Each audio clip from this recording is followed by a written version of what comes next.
All right, I'm going to attempt to do what this chapter 3 homework here is. Follow along with me. Hopefully I get everything right. It's here in coursework, week 2, chapter 3, 2 attempts, should only take 1.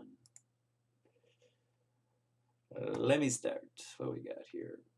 The first question is, a decrease in population would shift the demand curve to the left.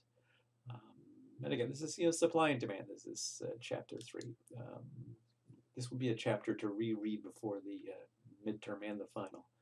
But a decrease in population, of course, this affects the consumers, right? Consumers are going down in size, so of course it will move it to the left, right? This is not something that's not that good, as I did the other day, right? Who does it affect, consumers or suppliers? This affects the consumers first, so it would move it to the left.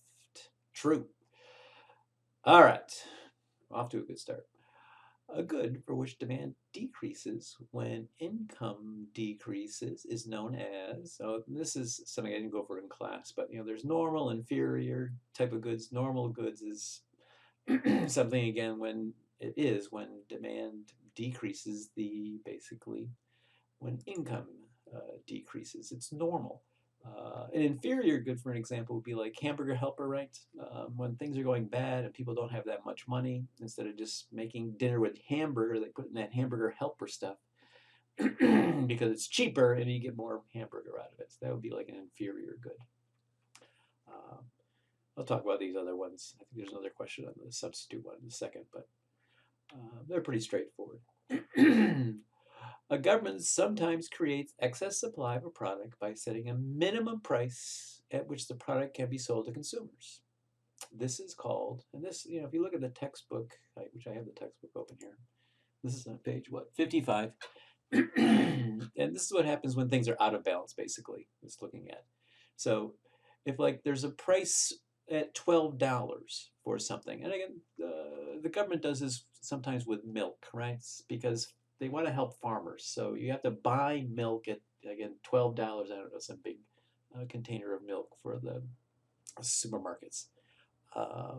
So this is basically a a price floor, because you can't drop it any farther. They have to buy at this price because we want to help those poor farmers out. Yeah.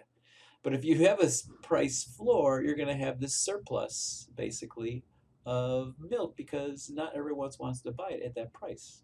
You're getting out of whack of supply and demand, and the equilibrium point that should be here at A. So if I go back to my test, what does it say again? Excess supply, right, by setting a price, a minimum price, right? This is called a price, again, floor, right? So it can mix you up since it's a minimum, but it is a price floor. Prices can't drop any farther. So again, usually they want to help out. The government wants to help out the suppliers with this. Let's see, number 4. An increase in demand will cause the equilibrium price to rise and the quantity to rise. Ceteris paribus, again, with all things being equal, right? With no other changes going on. That's what that means. So yeah, an increase in demand will cause, basically if demand shifts to the right, that will cause the price to go up and the quantity to rise. That is true, right? All right. Number 5, an increase in supply of product results when, and again, the textbook has some all these things listed out at some pages about supply somewhere here. Let me see if I can just. There's demand. My textbook is slow here. Here's again demand, again moving around. There must be a supply one here too. Dun, dun, dun, dun, dun. Yeah, here goes supply. So here it talks about things that can shift supply. And again, good thing to look at before the test.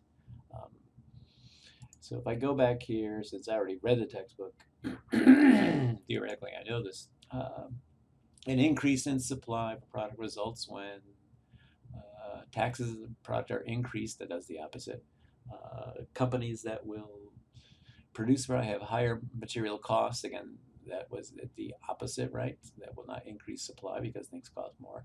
Here, technological innovation, right, are introduced in the manufacturing process. And this is what's happened with fracking and oil, right? This new innovation in oil production has really increased supply a lot. And brought down the price of gas. For you drivers should know this. So is this in the textbook here? Do they have this choice? Yeah, technological advance, right? Over here, yeah, increases supply. This is on page, what, 63 of the textbook. So again, if you have the textbook, should be easy to do these questions. Well, theoretically easy. Assume that coffee and tea are substitutes. When the price of coffee increases, so again, substitute is if I can do either one, tea or coffee. They both give me my caffeine rush, right?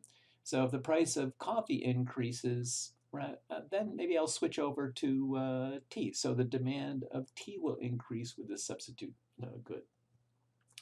Does that make sense? Hopefully. Question 7. So here, this is a basic looking at Molly and Ryan, their demand for what? Compact discs. I think it tells us an old question. So this shows Molly and Ryan individual demand curves for compact discs per month. Assuming Molly and Ryan are the only consumers in this market, what's the market quantity demanded at price of 3? So basically, I look at 3 here for Molly. She would want that her demand curve where the price is 3 is 12. Ryan doesn't like them that much, so at a price of 3, he would only want 8. So basically, 8 and 12 is 20, so it better be that one there. This is a silly question. I'm not going to repeat that one on the midterm. This one I could see repeating on the midterm. And again, this is question 8, right? This illustrates supply and demand for t-shirts. If the actual price is 15, so I look up here 15, that is not equilibrium. We're out of equilibrium. Again, this may be for, again, some of the other day, Wall Street Journal article talking about some of those Gucci bags, or maybe they're priced too high for what the demand is right now for them. So if you do this, have some, of course, something higher price than what people are demanding of it, there's going to be a surplus. So I'm looking here, again, a price 15, and the demand line, people only want 2 of it. But the supply is at 10, so basically there's going to be an excess supply between the 2 and the 10, right? Again, because again, 15 price, there at the demand line, there's only demanding 2 when I look down. But if I look at $15 for the supply line, there would be a supply of, again, 10, so there's going to be an excess supply of 8 t-shirts. I'll take a look at this again on Monday for people. Let's see, question 9 here. Again, here's my demand curve moving around, right? Or is it going on the line? Is it going from A to B to C? So let's see what the question is. This illustrates the demand for tacos. A successful advertising command to sell tacos would bring a movement from, so again, this advertising campaign, has people want to buy more tacos. So consumers are buying more. It's good news, right? So demand should be shifting to the right with this one. So I'm looking at here, which one goes to the right? It goes from DO to D1, right? This one here, the 4th one here, goes from this DO to D1. That's a movement to the right. Because again, it was very successful, which this is why marketing is very important for a lot of companies. If you can fool people into liking tacos, good things can happen to your company if you're selling tacos. All right, question 10. To illustrates the supply of tacos, right? A decrease in supply of tacos. Again, this is a decrease in supply. So there's a little semantics here. If it was a decrease in the quantity supplied of tacos, that would be a movement along the supply line. That would be from, like, say, B to A. But if we're decrease in supply, the whole basically curve shifts to the left, right? Because it's a bad thing, goes to the left. So again, a decrease in supply will move it to the left. So I'm looking from S2 to S1 or S1 to SO. So it's got to be what? The S2 to S1, right? That moves the whole supply line to the left, right? Again, if it said a decrease in the quantity supplied, that would be movement along this A, B, or C going to the left. But let's see if we have any questions like that. Let's see the next one. So question 11 illustrates the supply of tacos. A technological advance which makes tacos cheaper to produce is likely to move, again, supply here, the whole supply is moving to the right with the technological advance. It's kind of a repeat of the question above. So it's going from SO to S1 or S1 to S2. I gotta find it down here. It's, which one is it? It's SO to S2. That's where supply is moving to the right. And again, hope this is innovation, creativity, helping our economy. This is at your Republican viewpoint, which is a common viewpoint for Republicans and Democrats. Question 12. In the event of an excess supply in the coffee market, again, it was a bumper crop for coffee, and this happens all the time. So if there's a bumper crop for coffee, of course, the price will decrease. So if you know, because again, you can buy basically coffee in the futures market. So if you know that there's going to be a bumper crop of coffee, you can buy basically coffee today that's going to be delivered a month from now, and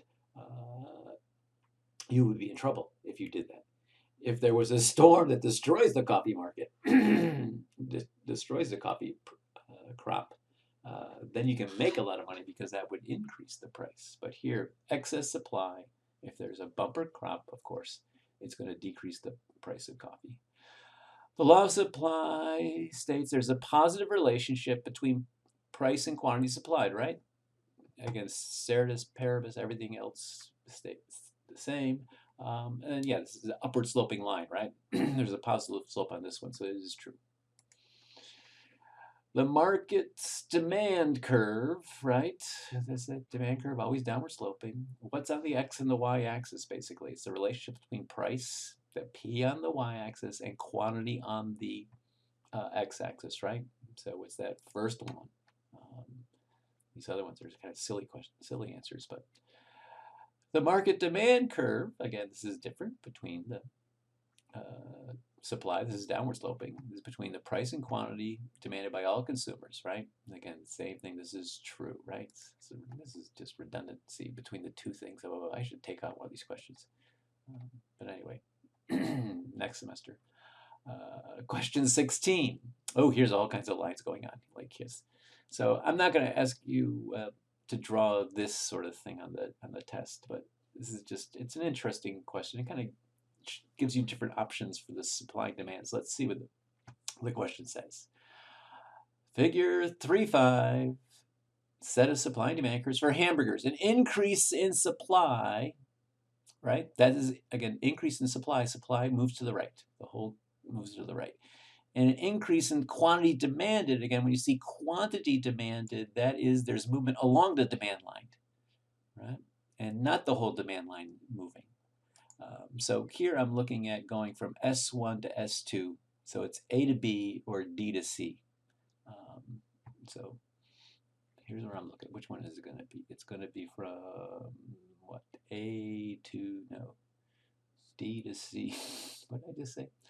It's a increase in supply. So it's going to go from A to B, right? First one. I can't see that. So again, going from S1 to S2. And then there's movement on the demand curve, but it's movement along the demand curve. So that's the quantity demanded increase. Again, a little semantics there. But let's see this last one. Finally. An illustration of supply and demand curves for hamburgers. A decrease in demand. So again, the demand curve is moving here, right? Not the supply. There's movement along the supply curve, but the demand curve is the dynamic one. So it's a decrease in demand. It's going to the left, right? And a decrease in supply is represented by the movement from, again, I'm going from A to D or B to C. So which one do I got? A to, what did I say? A to D or B to C. So it's got to be that B to C one, right? So I think I got all these right.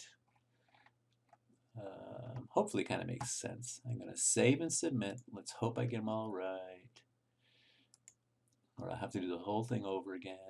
I'm going to go okay. It should show me my result.